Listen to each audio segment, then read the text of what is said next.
1 year ago, none of this existed. And I had never built cosplay armor before. Never touched electronics. And my creativity has never won me anything. And I definitely never imagined that I'd be a featured guest at Comicon. And all of this started in one tiny room, one cosplay, and it changed my life.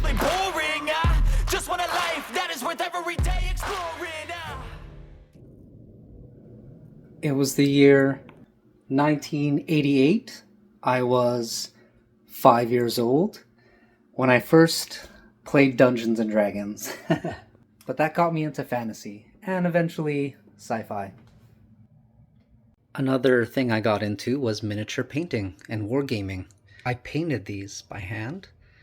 I played the Galactic Army of the Republic. There's Anakin and Padme, the love team.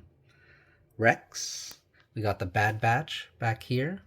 This is one piece I'm really proud of. I first experimented with resin to make water effects. So yeah, quite proud of that. Never done that before. And also I've been playing Magic for a while. Started in the 90s. I still have a lot of my old cards, but now I just play Commander. I used to play a lot of World of Warcraft. Back in the day, Burning Crusade, Wrath of the Lich King, had the best memories with that expansion, you know?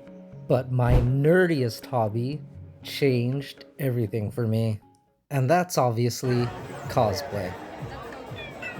Oh my goodness, guys. So this is my brother's lab.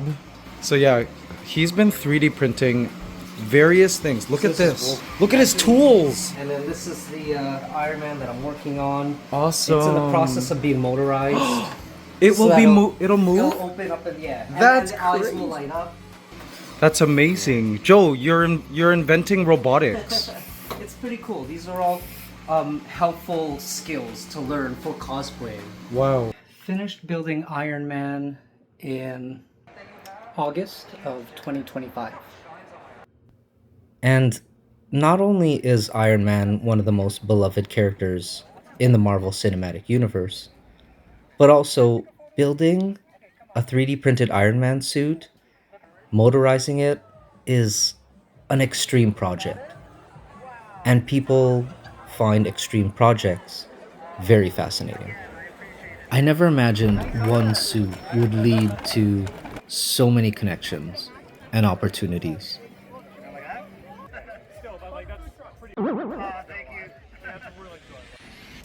So I'm here in New York City, and I've actually been here many times. I used to live here. The thing is, Iron Man didn't just change how I build, it changed how I see the world. So we're at Grand Central Terminal right now. And this is actually the location of where they depicted the Avengers Tower. This is also the location where Hulk catches Iron Man when he's falling, and Iron Man asks if the Avengers want to go for shawarma. So this is a very geeky thing to do, but it makes me feel like I'm in the MCU, you know? Not long ago, these superheroes existed in movie screens and comic book pages for me, and now I'm building them. One of the greatest things that happened that I never would have predicted came in one email and one invitation. And that was being a featured guest at Comicon, which was so fun. Boomster Joe here. I'm with J. Jonah Jameson. Mr. Jameson, first of all, I want to know your stance on superhero registration. The Superhero Registration Act needs to come into effect. People like you, you're good superheroes. I know who you are. But then you've got menaces like Spider-Man swinging all over the city. I don't know who he is. So it sounds like you're saying that all superheroes should show their face, reveal their identity. We need accountability in this day and age. And that's the best way to do it. Show your faces. What are you scared of? You heard it there. J. Jonah Jameson and Iron Man out. That was Mike from Myers Core Cosplay, and I love that we got to do that. And here's the wonderful truth. I'm not the only one that is 3D printing and building Iron Man suits. Check out all these awesome creators that I happen to connect with. Matt's paintwork, out of this world. Thomas here looks like he came straight out of the movies. Copeland, all the way from Australia, is a real Tony Stark. Look at that, isn't that amazing? Safira here brings artistry into cosplay.